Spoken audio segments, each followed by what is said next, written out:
الحمد لله الحمد لله رب العالمين والعاقبة للمتقين والصلاة والسلام على سيد المرسلين وعلى آله وصحبه وأهل بيته أجمعين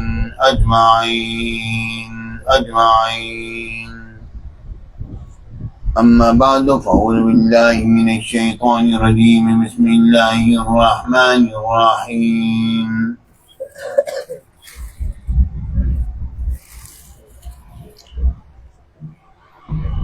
ألا إن أولياء الله لا خوف عليهم ولا هم يحزنون صدق الله العظيم وصدق رسوله النبي الكريم الأمين وإن الله تعالى عز وجل قال في شان حبيبه مخبرا وآميرا إن الله وملائكته يصلون على النبي يا أيها الذين آمنوا صلوا عليه وسلموا تسليما اللهم صل على سيدنا مولانا محمد وعلى آل سيدنا مولانا محمد وبارك وصل عليه. محترم حضرات، سامعین کرام، حاضرین محفل، سامعین مجلس، پیارے ساتھیوں، دوستوں، بزرگوں، پیارے پیارے بچوں، پیارے بھائیوں، السلام علیکم ورحمۃ اللہ وبرکاتہ. رب کی رحمت ہو ہر اس شخص پر جو یہاں پر آیا یا اس نے اس منظر کو دیکھا، اس کی آنکھیں ٹھنڈی ہوئی، دل خوش ہوا اور وہ فرحان ہوئی. رب کی رحمت ہے. پیارے بھائیوں، یہ محفل پاک اس وقت 3 امور کے ساتھ موسوم ہے. سب سے پہلے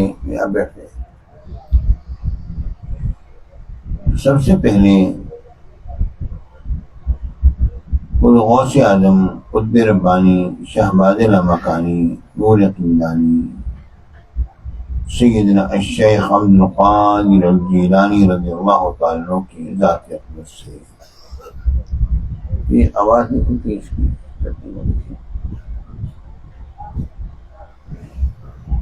اور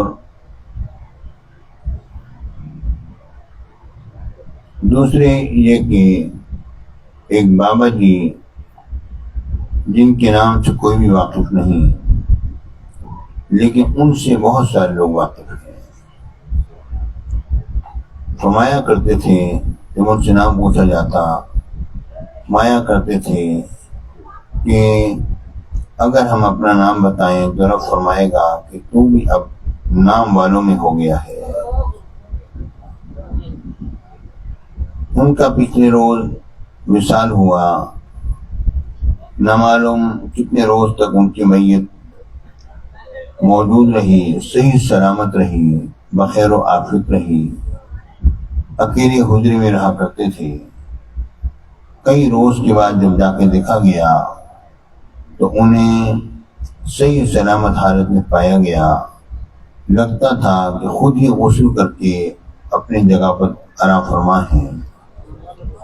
ایک تو ان کا چہلم، جن سے کہ میری بھی ایک دو ملاقاتیں ہیں، دور دور سے ملاقاتیں ہوئیں. جب میں پروگرام پر گیا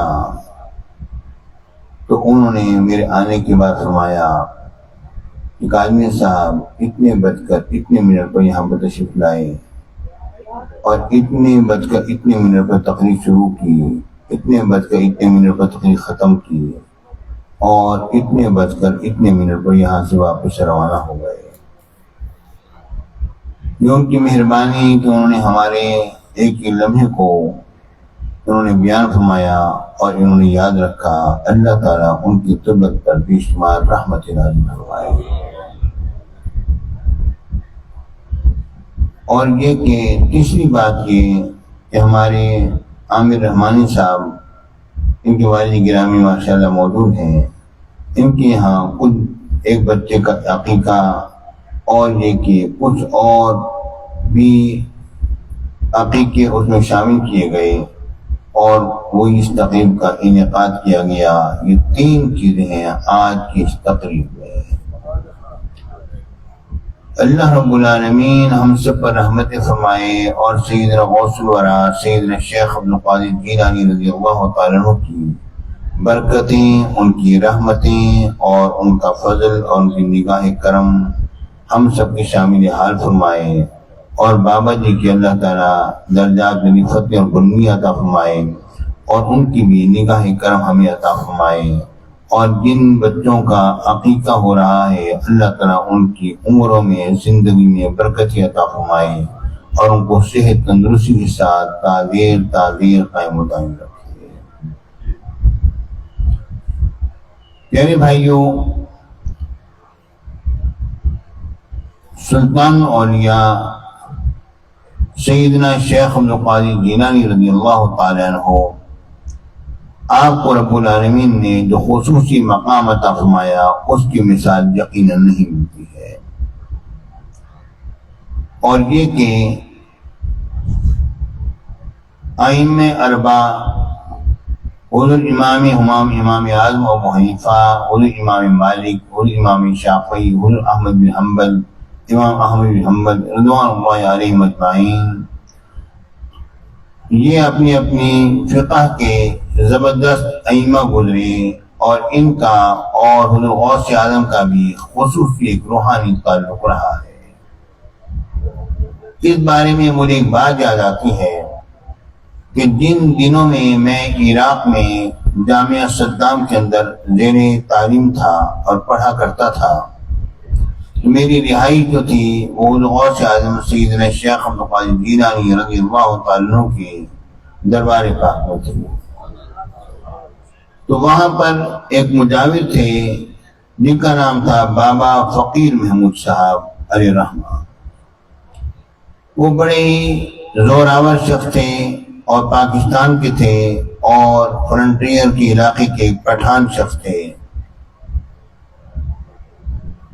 وہ جو ہیں ہم بیٹھا کرتے تھے اور کبھی کبھی گفتگو وہ ہمارے ساتھ فرمایا کرتے تھے، کیونکہ میں بھی وہاں کے صفائی کرنے والوں میں جمع داروں میں شامل ہو گیا تھا الحمدللہ، اور کئی ماہ تک اس میں میری شمولیت رہی اور ہم بھی صفائی کرتے رہے اور جارو کشی کرتے رہے اور فرش کو دھوتے رہے۔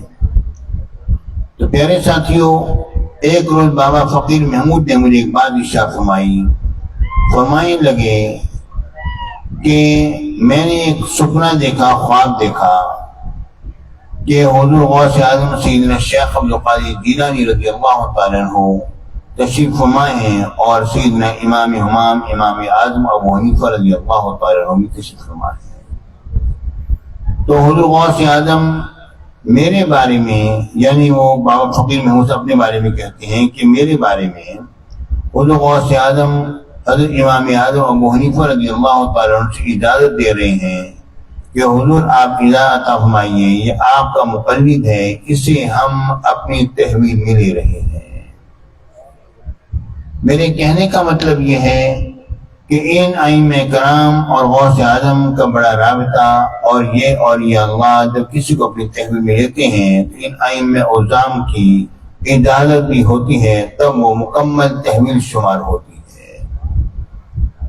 اب دیکھیے، غور فرمائیے، حضور سیدنا شیخ عبد القادر جیلانی رضی اللہ تعالیٰ عنہ آپ اولیاء کے سلطان ہیں، اور امام اعظم ابو حنیفہ وہ فقہ کے امام ہیں۔ اللہ رب العالمین نے ہمیں یہ دو ایسے سمندر اور دریا عطا فرمائے، ہم دونوں سمندروں سے بہرہ مند ہو سکتے ہیں جبکہ ہم دونوں سے عقیدت رکھیں اور دونوں کے سامنے اپنا کاسہ کو پھیلائیں اور عرض کریں کیا ہماری کاسہ کو بھر دیجیے، اور یہ کہ طریقت اور شریعت دونوں سے ہم لوگ بہرہ مند ہو سکتے ہیں۔ خود غوث اعظم سیدنا شیخ عبد القادر جیلانی رضی اللہ تعالیٰ عنہ محض ایک ایسے ہی شیخ نہ تھے جو کہ صرف کرامتیں ہی دکھاتے رہیں۔ کرامتیں تو آپ کے وجود بامسود سے ہر وقت ان کا ظہور ہوتا ہی رہتا تھا۔ آپ سے 3 طرح کی کرامات کا ظہور ہوا کرتا تھا۔ ایک تو یہ کہ کوئی طلب کرنے والا آتا اور کرامت طلب کرتا تو آپ اس کو کرامت دکھلاتے، اور ایک یہ کہ آپ خود سے کرامت دکھلا دیا کرتے تھے، اور تیسرا یہ کہ آپ کی ذات اقدس سے خود بخود بھی کرامات کا ظہور ہو جایا کرتا تھا۔ اور چونکہ آپ سلطان اولیاء ہیں اور آپ کی حکمرانی ہمیشہ ہمیشہ کے لیے ہے اور وہ چل رہی ہے، اور اس لیے جتنے بھی اولیاء کرام ہوئے تمام نے حضور غوث اعظم کی سرداری کو قبول کیا ہے، اور انہیں یہ اقرار کیا ہے کہ حضور غوث اعظم ہم سب کے سردار ہیں۔ اب دیکھیے غور کیجیے، اگر کوئی شخص بہترین ڈاکٹر ہو اور اعلیٰ ترین اپنے فن میں ماہر ہو طب کے اندر، اور باہر کا ایک اگر عالم دین ہو اور بہت بڑا عالم دین ہو، جید عالم دین ہو، راہ چلتے ہوئے بندہ اگر کوئی کہے میں تو اس کو عالم دین مانتا ہی نہیں، تو یہ کہا جائے گا تجھے علم سے کیا سروکار ہوں، تو اپنے کام سے کام رکھ۔ جب علماء نے اس کے علم کو تسلیم کر لیا ہے تو تیری بات کی کوئی وقت نہیں، اور جب ڈاکٹروں نے جب اس کو بہترین ڈاکٹر تسلیم کر لیا ہے اور اپنا ہیڈ تسلیم کر لیا ہے، پھر تیری بات کی کیا وقت ہے۔ تو پیارے ساتھیوں، بلا تشبیہ و بلا تمثیل عرض کر دینا چاہتا ہوں، جب حضور غوث اعظم سیدنا شیخ عبد القادر جیلانی رضی اللہ تعالیٰ عنہ آپ کی ولایت اور آپ کی شان تمام اولیاء کرام نے اس کو دل و جان سے قبول کر لیا ہے، تو راہ چلتے ہوئے بندے اگر انکار کرتے ہیں تو چاند پر تھوکنے سے تھوک اسی کے اپنے منہ پر آتی ہے، اور چاند کو کوئی بھی ضرر نہیں پہنچتا۔ لیکن یہ بات ذہن میں رکھیے کہ جنہوں نے ایسا کیا تو وہ اپنی سزا یقیناً بھگتیں گے۔ مثال کے طور پر بعض لوگوں نے یہ کہا، کہتے ہیں دیکھیے غور فرمائیے، میرے آقا رسول اللہ صلی اللہ علیہ وسلم نے کبھی ایسا دعویٰ نہیں فرمایا جو کہ حضور غوث اعظم نے فرمایا کہ میرا مرید جہاں پر بھی ہے میں اسے جنت پہ لے کر جاؤں گا۔ اس قسم کی دعوی جو آپ کی ہیں اس کی کیا حقیقت ہے؟ اس بارے میں عرض کروں گا کہ کون کہتا ہے کہ میرے آقا حضور علیہ السلام نے ایسے ارشادات نہیں فرمائے؟ میرے آقا کے بے شمار ایسے ارشادات ہیں، تبھی تو میرے آقا اور آپ کے نبی مکرم ہم سب کے سرکار مدینہ صلی اللہ علیہ وسلم نے ارشاد فرمایا کہ میرے آقا نے فرمایا کہ ان شفاعتی لآل الکبائر، میری شفاعت جو ہے وہ اہل کبائر کے لیے ہے، جو کبیرہ گناہ کرنے والے ہیں میں ان کو بھی جہنم میں اپنے امتیوں کو نہیں چھوڑوں گا، انہیں بھی لے کر جاؤں گا۔ پیارے ساتھیوں، یہ حضور علیہ السلام کا فرمان عالی جو ہے اس بات کا شاہد ہے اور اس بات کا گواہ ہے کہ تمام غلاموں کو میرے آقا بالآخر لے کر جائیں گے ہی جائیں گے۔ لیکن اگر کوئی شخص یہ بات کہے کہ نہیں جناب یہ بخاری شریف میں حدیث پاک میں آتا ہے، اور یہ حدیث پاک آج ہی میں نے بخاری شریف میں پڑھائی بھی ہے کتاب الزکوٰۃ کے اندر، وہ یہ ہے کہ میرے آقا رسول اللہ صاحب جناب صلی اللہ علیہ وآلہ وصحبہ و جمیع امت رسول اللہ نے فرمایا، میرے آقا نے فرمایا کہ جس شخص نے اپنے مال کی زکوٰۃ ادا نہ کی ہوگی، یعنی اونٹوں کی زکوٰۃ ہے تو اونٹ کی زکوٰۃ اس نے ادا نہ کی، بکریوں کی زکوٰۃ ہے تو اس نے بکریوں کی زکوٰۃ ادا نہ کی، تو قیامت کے روز اونٹ جو ہے وہ اس سے کہیں زیادہ موٹا اور فربا ہو کر آئے گا جتنا کہ وہ دنیا میں تھا۔ وہ اس شخص کو اپنے پاؤں سے لتاڑے گا اور اس کے گردن پر سوار ہوگا اور وہ مڑائے گا، اور بکریاں جو ہیں وہ اس سے کہیں زیادہ موٹی تازی ہو کر آئیں گی، اور وہ اس کو اپنے کھروں سے پامال کریں گی اور سینگوں سے ماریں گی، اور اس پر سوار ہو کے میں فرما دوں گا کہ لا املک لک شیئا قد بلغت، میں تیرے لیے کسی چیز کا مالک نہیں ہوں، میں نے تبلیغ کر دی تھی۔ اگر کوئی شخص یہ کہے کہ حضور علیہ السلام کا فرمان عالی ہے کہ میں تو یہ بات کہہ دوں گا تو اپنا خود سنبھالنا چاہیے، تو نبی کسی کو کوئی نفع دینے والے نہیں ہے۔ پیارے ساتھیوں، حدیث پاک کا ترجمہ کر لینا یہ تو ایک وہ شخص بھی کرے گا جسے کہ عربی زبان سے ذرا سے ثبوت ہے، لیکن اس کا مفہوم تو جانیے اصل میں میرے آقا فرما کیا رہے ہیں۔ حضور علیہ الصلوۃ والسلام یہ فرما رہے ہیں کہ اے لوگوں، اگر کسی شخص نے زکوٰۃ ادا نہ کی اور قیامت کے دن اگر میری بارگاہ میں دعائی دے گا اور کہے گا یا محمد ہو، تو میں اس کو یہ بھی کہہ سکتا ہوں کہ میں نے تو تبلیغ کر دی تھی، اور اب میں نے جو تبلیغ کر دی تھی میں تیرے لیے کسی چیز کا مالک نہیں، میں یہ بات بھی کہہ سکتا ہوں۔ تو اس کا مطلب یہ نہیں ہے کہ میرے آقا اس طرح فرمائیں گے، بلکہ میرے آقا ایک اطلاع دے رہے ہیں کہ اگر میں اس طرح کہہ دوں تو تمہارا کیا بنے گا، تو تمہیں زکوٰۃ دینی چاہیے۔ اس کی اللہ علیہ وسلم شفاعت فرمائیں گے اور سفارش فرمائیں گے لوگوں کی۔ تو پیارے بھائیوں، اگر میرے آقا نے یہی جواب دینا ہے کہ میں نے جو تبلیغ کر دی تھی اب میں تمہاری کسی چیز کا مالک نہیں ہوں، تو شفاعت کا مطلب کیا ہے؟ اور وہ سینکڑوں احادیث جس میں بات آتی ہے کہ میرے آقا نے فرمایا کہ میری شفاعت ہوگی، اور حضور علیہ الصلوۃ والسلام نے فرمایا ان شفاعتی لأہل الکبائر، صغائر والے تو یعنی ویسے ہی جنت میں چلے جائیں گے، کبیرہ والوں کو میں جہنم میں نہیں چھوڑوں گا، انہیں اپنی شفاعت کر کے لے کر جاؤں گا۔ اور رب العالمین نے فرمایا شفاعت کرے گا کون کرے گا؟ کوئی شفاعت نہیں کر سکتا ہے الا من اذن له الرحمن، مگر جسے رحمان نے عزت عطا فرمائی اور اذن عطا فرمائے گا وہ شفاعت کرے گا۔ اب دیکھیے غور کیجیے، اب آخر میں ایک بات کرنا چاہتا ہوں۔ دیکھیے روز محشر جو ہے وہ کیا ہے، پڑی بھی ہوگی اس وقت پر روز محشر جو ہے وہ کیا ہوگا۔ آپ یہ بات جانتے ہیں کہ بخشنے والا کون ہے؟ میرا اللہ ہے، کوئی اور نہیں بخشنے والا۔ میرے آقا حضور علیہ الصلوۃ والسلام کسی کا بوجھ نہیں اٹھائیں گے۔ قرآن مجید میں آتا ہے لا تزر وازرۃ وزر اخری، کوئی کسی دوسرے کا بوجھ نہیں اٹھائے گا۔ میرے آقا بھی ہمارا بوجھ نہیں اٹھائیں گے، پھر میرے آقا کیا کریں گے؟ پیارے بھائیوں، ہمارا نبی ہمارا بوجھ نہیں اٹھائے گا بلکہ ہم سے ہمارے بوجھوں کو اتارے گا۔ اصل چیز یہ ہے، اٹھانے کی بات نہیں ہے، اتارنے کی بات ہو رہی ہے۔ حضور علیہ الصلوۃ والسلام ہم سے ہمارے بوجھوں کو اتاریں گے۔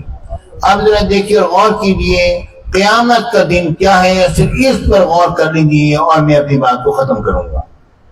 وہ یہ ہے کہ جب بخشنے والا میرا اللہ ہے، لا یغفر الذنوب الا اللہ، اللہ کے سوا کوئی اور معاف کرنے والا نہیں ہے، اللہ ہی بخشنے والا ہے۔ اور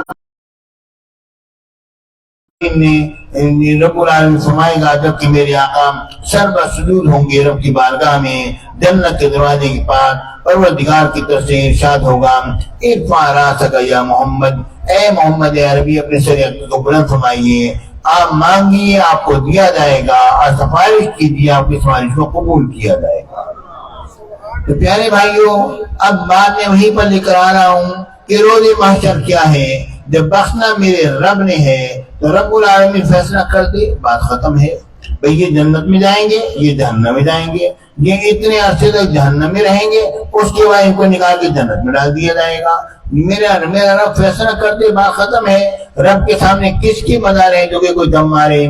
مگر آپ ذرا غور کیجیے، سارے فیصلے رب ہی کرے گا، لیکن مجھے آپ یہ بات فرمائیے کہ ہر فیصلے میں پروردگار نے اپنے محبوب بندوں کو شامل کیا۔ آتا ہے میرے آقا رسول اللہ صلی اللہ علیہ وسلم نے جو عورتوں کو بات فرمایا تو میرے آقا نے فرمایا جس عورت کے 3 چھوٹے بچے جو ابھی بالغ نہ ہوئے ہوں اگر وہ فوت ہو گئے ہوں تو قیامت کے روز وہ ان کے لیے جو ہیں وہ شفاعت کریں گے اور بخشی کا سامان بنیں گے، اور اللہ تعالیٰ ان بچوں پر رحمت کی بنا پر ان کی والدین کو بخش دے گا۔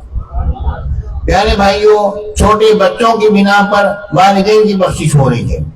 ایک حافظ جو ہے کم از کم 10 ایسے بندوں کی شفاعت کرے گا جن پر کہ جہنم واجب ہو چکی ہوگی، ایمان تو ہوگا مگر جہنم واجب ہو چکی ہوگی، وہ سفارش کرے گا تو رب العالمین حافظ کی سفارش شفاعت کی بنا پر پروردگار 10 بندوں کو جنت میں پہنچا دے گا۔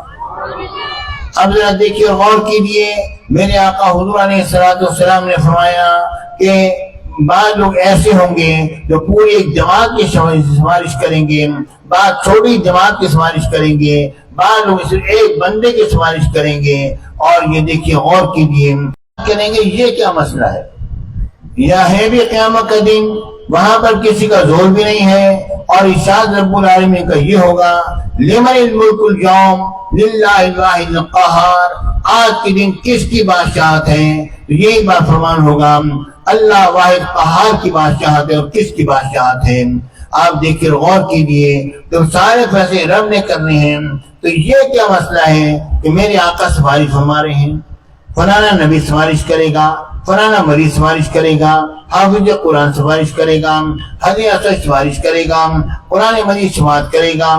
یہ سب یہ معاملہ کیا ہے؟ بعض بڑی بڑی جماعتوں کی سفارش کریں گے، بعض چھوٹی چھوٹی جماعتوں کی سفارش کریں گے، بعض ایک بندے کی سفارش کریں گے، یہ سب کیا ہے؟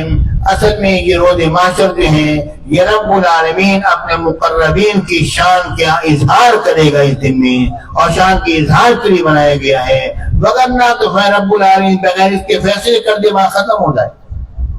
ابھی اس پر وہ مشہور حدیث آپ ذرا غور سے سنیے، جو حدیث پاک میں آتا ہے، ابن ماجہ شریف میں بھی حدیث پاک موجود ہے، دیگر اور مقامات پر حدیث پاک میں آتا ہے کہ میرے آقا حضور علیہ السلام نے فرمایا، مشہور حدیث آپ نے سنی ہوگی، ایک بندے نے 99 بندوں کو قتل کر دیا، قتل کرنے کے بعد اسے ہوش آیا، ہائی میں نے کیا کر دیا؟ لوگوں کے پاس آیا، اس نے کہا کیا میرے کوئی راہ نجات ہے؟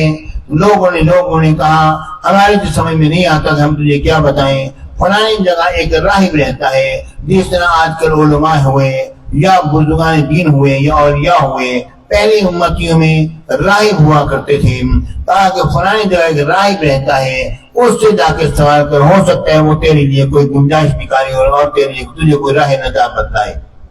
جب وہاں پر پہنچا، اس نے اس راہب سے کہا میں نے 99 بندے قتل کر دیے، کیا میرے کوئی راہ نجات ہے؟ تو اس راہب نے کہا 99 قتل کر کے آیا بیٹھا ہے، اب تو سوال کرتا ہے، جا تیرے لیے کوئی گنجائش نہیں ہے۔ جب وہ یہ بات نے کہی، اس نے سوچا ایک کم کیوں رہے، پورے 100 ہو جائیں۔ اس نے کہا 100 کہاں پورے کروں گا، اس ایک راہب کو 100 پورے کر دیتا ہوں۔ اس نے راہب ہی کو قتل کر دیا۔ پھر اس نے ہوش آیا، ہائے یہ میں نے کیا کر دیا، اور یہ مجھ سے بہت بڑا جرم ہو گیا۔ پھر لوگوں کے پاس آیا، روتا آیا اور کہنے لگا کیا کوئی راہ نجات ہے؟ تو لوگوں نے کہا کہ فلانی جگہ ایک راہب ہے، اور اس سے پوچھے شاید تیری کوئی گنجائش نکالے، ورنہ تو ہماری سمجھ میں نہیں آتا ہم تجھے کیا جواب دیں۔ وہاں پر پہنچا، اس نے اس راہب سے کہا، اس راہب نے کہا کہ تیرے اور رب کی رحمت کے درمیان کون سی چیز ہے جو آڑے آ سکے؟ تو اس طرح کر کہ 7 صالحین کی بستی ہے، وہاں چلا جا، رب کی عبادت کر، استغفار کر، وہیں پر تیری بخشش ہو سکتی ہے۔ اب وہ نکلا اس نیت سے کہ میں صالحین کی بستی میں جاؤں گا، وہاں بجا کے میں رب کی عبادت کروں گا اور رب کی بارگاہ میں معافی چاہوں گا، اس غرض سے جیسے وہ نکلا۔ اب نکلا ہی تھا کہ راستے ہی میں تھا، چند قدم اس نے اٹھائے کہ سیدنا اسرائیل علیہ السلام پہنچ گئے اور موت کا فرشتہ آ گیا۔ اب اس نے کہا اب مر تو رہا ہوں تو کروں تو کیا کروں؟ تو اس نے اپنے سینے کو صالحین کی بستی کی طرف جھکا دیا اور اپنی جان آفرین کی سپرد کر دی۔ اب اس کے بعد پھر جناب ابلیس بھی آ گیا اور عذاب کے فرشتے بھی آ گئے اور رحمت کے فرشتے بھی آ گئے۔ ابلیس کہتا تھا اس نے میری کبھی نافرمانی نہیں کی، عذاب کے فرشتے کہتے تھے 100 قتل کیے بیٹا ہمارا حصہ ہے، رحمت کے فرشتے کہتے تھے جا تو صالحین کی طرف رہا تھا ہمارا حصہ ہے۔ یہ اختلاف ملائکہ کا رب کی بارگاہ میں پہنچ گیا۔ رب العالمین نے فرمایا اس طرح کرو کہ زمین ناپ لو، جہاں سے یہ زیادہ قریب ہو وہاں کے فرشتے لے جائیں، اگر یہ اپنے گھر کے قریب ہے تو عذاب کے فرشتے لے جائیں، اگر صالحین کی بستی کے قریب ہے تو رحمت کے فرشتے لے جائیں۔ اب یہ تھا اپنے گھر کے قریب، تو پروردگار نے اس کے گھر کی زمین سے فرمایا ذرا پرے ہٹ جا، اور اس کے صالحین کی بستی کی زمین سے فرمایا ذرا ادھر ہو جا، قریب ہو جا۔ جب ناپا گیا تو یہ صالحین کی بستی کے قریب تھا اور اسے رحمت کے فرشتے لے گئے۔ اب دیکھیے بات اصل میں یہ ہے، جب بخشنے والا میرا رب ہے اور رب العالمین ہی نے بخشنا ہے، تو یہ کیا مسئلہ ہے کہ زمین پرے ہٹ جا، اے زمین ادھر آ جا، رحمت کے فرشتے لے جائیں، اور سارے ہند کی بستی زمین کو قریب بنایا جا رہا ہے۔ پیارے بھائیوں، خدا کی قسم بخشتا میرا رب ہے، مگر اپنے پیاروں کے صدقے سے بخشتا ہے۔ پورے روزے معاشر کو اگر آپ دیکھ لیں، آپ کو ایک ہی نتیجہ ملے گا، اور وہ کیا ہے؟ یہ صرف اللہ والوں کا دن ہے کہ میرے آقا جام بھر بھر کے پلا رہے ہیں۔ میرے آقا حضور علیہ السلام اپنے غلاموں کو پلانے کے بعد فرمانے اب تم کھڑے ہو جاؤ اور اب تم اپنی جماعت کو پلاؤ۔ اب لوگ اپنی اپنی جماعتوں کو پلا رہے ہیں، اور یہ کہ کافر ظالم جو ہے وہ کیا دیکھ رہا ہے؟ جس کا رسول کے ساتھ کوئی تعلق نہیں ہے، وہ افسوس مر رہا ہے، اور وہ کیا کہے گا؟ میں نہیں کہتا، قرآن مجید میں رب العالمین نے فرمایا یوم یعض الظالم علی یدیہ یقول یا لیتنی اتخذت مع الرسول سبیلا۔ کہ قیامت کے دن ظالم نے اپنے ہاتھوں کو چبائے گا اور یہ کہے گا یا لیتنی اتخذت مع الرسول سبیلا، کاش کہ میرے رسول کے ساتھ کوئی تعلق ہوتا۔ وہ یہ نہیں کہے گا کاش کہ میں نے نمازیں پڑھی ہوتی، کاش کہ میں نے روزے رکھے ہوتے، کاش کہ میں نے زکوٰۃ ادا کی ہوتی۔ اس دن وہ دیکھے گا آج کا دن، یہ تو دن یوم مصطفیٰ ہے، یوم محمد عربی ہے، کاش کہ میرا رسول کے ساتھ کوئی تعلق ہوتا، آج میں بھی کسا جنت کے اندر چلا جاتا۔ وہ کہے گا یا لیتنی اتخذت مع الرسول سبیلا یا ویلتا۔ پھر اس کو یاد آئے گا کہ فلاں نے مجھے در مسلمان سے جدا کر دیا تھا۔ وہ کہے گا یا ویلتا، ہائے ہائے، لیتنی لم اتخذ فلان خلیلا، کہ میں نے فلاں کو اپنا خلیل اور دوست نہ بنایا ہوتا، جنہوں نے مجھے در مسلمان سے جدا کر دیا تھا۔ پیارے بھائی، یہ بات ذہن میں رکھو کہ اصل جنت جو ہے وہ تو حضور علیہ السلام کی شفاعت مبارکہ کا ہی حصہ ہے۔ اب دیکھیے، غور کیجیے، اس پر ایک بات عرض کرتا ہوں۔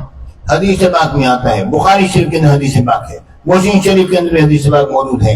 یہ ذرا کلام کرو، بخاری مسلم سے کلام کرو، ذرا توجہ کیجیے۔ میرے آقا حضور علیہ السلام سرکار مدینہ سرور سینہ صلی اللہ علیہ وآلہ وصحبہ وسلم، اللہ اکبر۔ میرے آقا کی آج ہی میں نے کتاب الزکوٰۃ میں حدیث پاک یہ بھی میں نے آج بھی پڑھائی ہے۔ میرے آقا حضور علیہ السلام کی بعض میں ایک شخص آیا، ایک دیہات کی آیا، ایک اعرابی آیا، اس نے کہا کہ یا رسول اللہ دلنی علی عمل اذا عملتہ دخلت الجنہ یا ادخلنی الجنہ۔ یا رسول اللہ، مجھے اب ایسے عمل کی تلقین فرمائیے، دلالت کیجیے کہ جب میں وہ عمل کروں تو میں جنت میں وہ عمل مجھے جنت میں داخل کر دے۔ تو اس نے بڑے ہی پریشان کن لہجے میں بات کہی، تو صحابہ کرام نے کہا ما لہو، اس کو کیا ہوا، اس کو کیا ہوا؟ میرے آقا نے فرمایا کہ ما لہو عریبا ما لہو، کیا ہوا؟ بس پریشان ہے، محتاج ہے، ضرورت مند ہے، اور کیا ہوا؟ تو میرے آقا حضور علیہ السلام نے فرمایا کہ تم اللہ کے ساتھ کسی کو شریک نہ ٹھہرانا، اور یہ کہ رب العالمین کی عبادت کرنا، نماز پڑھنا، زکوٰۃ ادا کرنا، اور رمضان مبارک کے روزے رکھنا، یہ عمل ایسا ہے جو کہ تمہیں جنت میں لے جائے گا۔ ایک ہی حدیث پاک آپ نے سنی، اب دوسری حدیث پاک سنیے۔ میرے آقا حضور علیہ السلام سے پوچھا یا رسول اللہ، کیا کوئی شخص اپنے عمل کی بنا پر جنت میں داخل ہوگا؟ میرے آقا نے فرمایا لن يدخلن احد فی الجنہ باعمالہ، کوئی شخص اپنے عمل کی بنا پر جنت میں داخل نہیں ہو سکتا ہے۔ یا رسول اللہ، پھر کیسے داخل ہوگا؟ میرے آقا نے فرمایا بفضل اللہ ورحمتہ، اللہ کے فضل اور اس کے رحمت سے داخل ہوگا۔ اب دونوں حدیثیں ہمارے سامنے آ گئیں، کہیں پر عمل کی اشارہ دی جا رہی ہے، عمل کرو گے جنت میں جاؤ گے، کہیں پر ارشاد ہوتا ہے کہ جنت میں عمل لے کر نہیں جائے گا، اللہ کا فضل اس کی رحمت لے کر جائے گی۔ اور میرے آقا حضور علیہ السلام نے فرمایا کہ میں شفاعت فرماؤں گا، اور یہ اللہ شفاعت کریں گے، لوگ جنت میں جائیں گے۔ اب نتیجہ نکالتے ہیں، نتیجہ کیا نکلا؟ اب نتیجہ نکالیے، نتیجہ کیا نکلے گا؟ پیارے بھائیو، حدیث پاک کیا ترجمہ پڑھنے میں الگ بات ہوتی ہے، اس کی فقاہت ایک الگ چیز ہے۔ اللہ رب العالمین اس کو فقاہت عطا فرمائے۔ یہ میں کیا بول رہا ہوں، اصل میں میرے شیخ غزالی اثر کا علم ہے جو کہ ہم نے ان سے سیکھا، اور وہی آپ کے سامنے ہم دہرائے دیتے ہیں اور کچھ نہیں ہے۔ اب ہمارے سامنے تینوں باتیں آ گئی. عمل جنت میں، ایسا عمل جو جنت میں داخل کر دے، اور کوئی اپنے عمل کی بنا پر جنت میں داخل نہیں ہو سکتا ہے. اور میرے آقا شفا فرمائیں گے. اب اس کو ذرا ملائیں گے تو یہ بات بنے گی. وہ یہ ہے کہ انسان جب اعمال کرتا ہے تو حضور علیہ السلام کی شفاعت اور رب کے فضل کو کھینچتا ہے. ٹھیک ہے نا. عمل وہ ہے جو کہ رب کے فضل کو لے کر آئے گی، اور میرے آقا کی شفاعت ہوگی تو رب کا فضل ہوگا.